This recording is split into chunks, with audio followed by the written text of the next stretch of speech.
Screenplays are these long stories that span more than 100 pages, and a lot is supposed to happen between fade in and fade out. So when you're looking at all of these pages that you have to fill, how do you actually create a compelling, well-paced story from page 1 to page 120? How do you build change within your characters? How do you create larger and larger conflict as the story goes forward? And how do you apply all of these ideas to create a story that's actually engaging? It's actually a lot simpler than you think.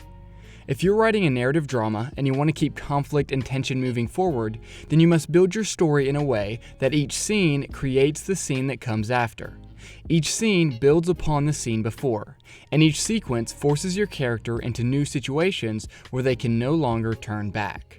So the story feels as though it unfolds rather than feeling shoved into a predetermined system. So how do you do this? Remember when I talked about how characters have wants? Characters have larger wants that span the entire story, and they also have smaller wants in each scene. But this is only half of what keeps a story moving forward. To keep your story moving forward, everything that your character wants should come at a cost. Let's take a look at the beginning of Indiana Jones and the Raiders of the Lost Ark. Indiana Jones grabs the idol, but his decoy doesn't work, and the temple starts destroying itself. Indiana Jones must flee for his life through the temple. Indiana Jones's want is the idol, but it costs him something. When he gets the idol, the temple begins to fall apart. Now imagine if he simply grabbed the idol and walked out. Pretty boring, right? The cost of Indiana Jones getting what he wanted pushed the scene forward and kept the story's pace alive. So what happens next in the story? Indiana Jones wants to get out of the temple alive. And he does. But again, it costs him something. Belloc and the indigenous tribe find him. This continues even further. Now Indiana Jones wants to escape from the tribe and get to the plane. And he does. But it costs him something.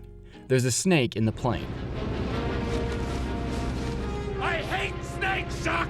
I hate them! This is the flow of your story. This simple idea gives your story its propulsion forward. This is how you create turning points in your story. The story turns, changes, and flows when the world reacts to the character going after what they want. In my video on midpoints, I covered the midpoint of The Martian. Right in the middle of the story, we can see this want-cost relationship very clearly. Watney has gotten what he wanted. He has enough food to last until rescue, and he has contact with NASA. But this costs something. The airlock tears, completely destroying his plan for rescue. In Saving Private Ryan, the soldiers find Private Ryan. They achieve their goal, but it comes at a cost. Ryan doesn't want to leave his post, and there's a massive wave of German soldiers coming to take the bridge they are defending. In Interstellar, the crew finally gets to man's planet, believing they have found a new habitable planet for humanity. But this comes at an extreme cost. Man lied. He betrays the crew and tries to take the Endurance for himself. Another way to look at this relationship between want and cost is by making a character choose between two things that force the story in a new direction. By choosing one, the character loses the other. By getting what they want, they pay a cost because they lose something else that they wanted. In Whiplash, Andrew breaks up with his girlfriend Nicole. Andrew wants to be a great musician, and he believes he must choose between his pursuit of greatness or his relationship with Nicole. His choice to pursue greatness comes at the cost of his relationship. Now you may be asking an important question. Why does a want have to come at a cost? This idea isn't simply, hey, here's a fun way to write a screenplay.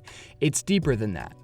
When I say cost, I'm saying that the character must pay or suffer in some way for the actions that they take and the choices that they make, just like real people must do every day. Without suffering, your characters aren't forced to change. Without suffering, your characters do not have to confront what they believe. Without suffering, your characters are not forced to act. Costs force your characters to suffer. And through that, we get to see who they really are, what they really want, and what they really believe in. Just like people, characters who don't suffer may not truly know what they believe. If a character or a person never confronts what they believe through their actions and decisions, they will not grow. And in the case of your story, it will stall and become boring. Now, does every single scene have to work like this? No. As usual, there are exceptions when you get down to the level of each scene. But if you're stuck and confused on how to keep up the conflict and forward movement in your story, this is a great way to build scenes and sequences. This is also what makes us care about what the character wants. If what they want doesn't cost them anything, then it isn't engaging. When a character's want costs them something, we can see how serious they are about what they want, and we get a clearer and clearer sense of how strongly they hold their particular beliefs. Avengers: Infinity War is not a perfect film, and I'm not at all saying it is, but let's look at Thanos' arc for a moment. Thanos is a villain motivated by his beliefs. He even speaks with a religious tone. A small price to pay for salvation. Thanos believes in destiny, and believes he is doing good for the universe.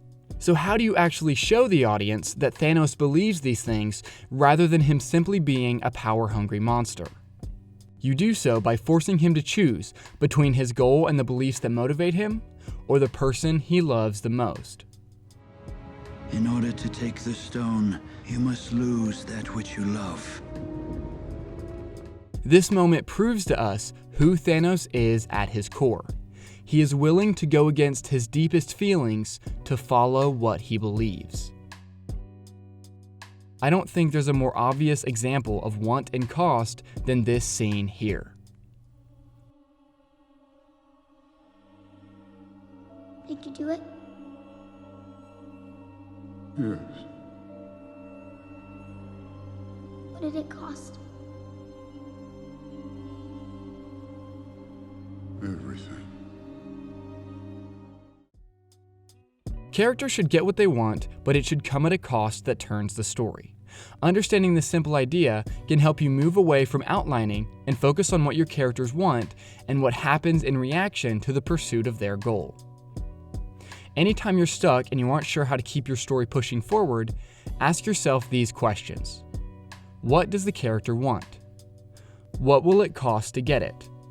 How will they react to the cost? And how do their reactions reveal or confirm what they believe?